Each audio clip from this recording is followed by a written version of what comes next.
black phone. So I saw this trailer ages ago, a little while ago, and I thought, no, I'm not bothered. And then I kind of heard. There's nothing about it that I wasn't hyped about this. Why I didn't see it on the cinema. I've watched it now. It's on stream. There's nothing. I thought, yeah, it looks all right, and there wasn't any. I didn't feel like there's any buzz about it when it came out. But then I saw, and again, I love Red Letter Media and their reviews, and they came on and said this is a pretty lo-fi, low budget. It's got Ethan Hawke in it, so it's got proper actors in it, but it's like Stranger Things, Stephen King type 80s. Yeah, slightly supernatural. It feels like a Stephen King short story rather than something like It, which is a massive, epic. So the the story is Ethan Hawke is this guy who's going around snatching kids. He puts them in the basement of his house, doesn't he? And several kids have been killed. The main young boy actor, I forget the character's name. He's kind of bullied a lot at school, isn't he? His dad's a bit of a weirdo, and his sister has got this what would you call it, Robert? Shining almost. His sister's got this sixth sense of something, something like that.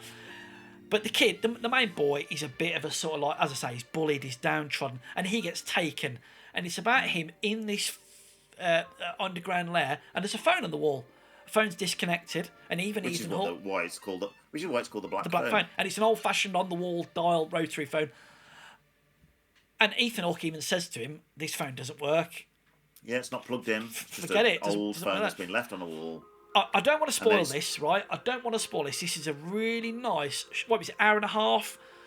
Quite short, tight, semi-horror. Yeah, I would say it's efficient. Would you say it's like The Sixth Sense or something like that? And it moves along. It builds a bit of suspense. It hooks you with the the little plot thing about the phone and what the phone ends up doing, and him trying to escape, and how it all works out.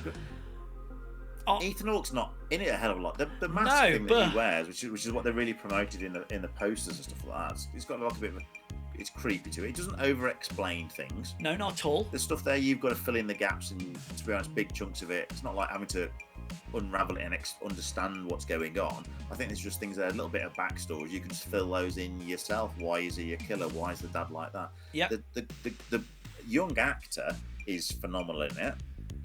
I think he's really good. Really good, wasn't he? Even better though, the girl who plays his sister. Oh my god, that's great. Some of the best child acting I've seen for God knows how long. I love it because there's a scene where she's being because the dad's hitting her, isn't he? Basically, the dad's hitting this girl. Their mom's died, hasn't she, or she's been committed to an asylum. So you think. And the dad's struggling. He's definitely an alcoholic, isn't he? And there's a moment where she's backing away from him, and she's basically saying, like, "Sorry, Daddy, old," and she's basically saying, whatever. I'll say whatever you want. Just stop. Don't hurt me. Yeah. Just calm down. And the look on her face, she's brilliant, sort of pleading with him to stop, was completely believable. Oh, very much so. I don't know how they got a child actor into that state. There's also he just looks fear. But the other side of her character as well was there's a scene where her brother's being bullied, beaten up by 4 or 5. Yeah, and she comes in like a little tiger, and she gets a rock, doesn't she? And she's going hell for leather, and she's meant to be what, 12 or something, is she? Do you think that a lot? Because I don't know if it's is it because of tech, but a lot of films now are setting things in the 80s. Like things like.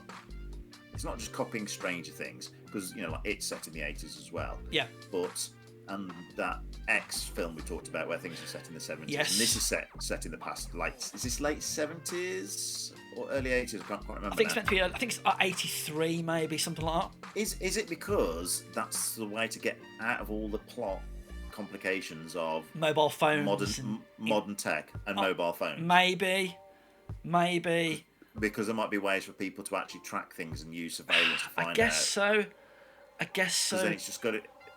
Robert, if you want to do that, just go into any Lidl or IKEA or IKEA, because you can't get any phone signal or anything in any of those stores. So So you know. are you suggesting there's a good places to kidnap children? Is that way? Is Well, this the how about dark horror path film? that you're going How on? about horror films set in IKEA, IKEA. where they're trying to find someone they can't get any friends. A man loses his wife, and his wife carries on shopping in there, and he's trying to get to her before she spends all the money. So Freddy it's, IKEA. No, it doesn't work. Yeah.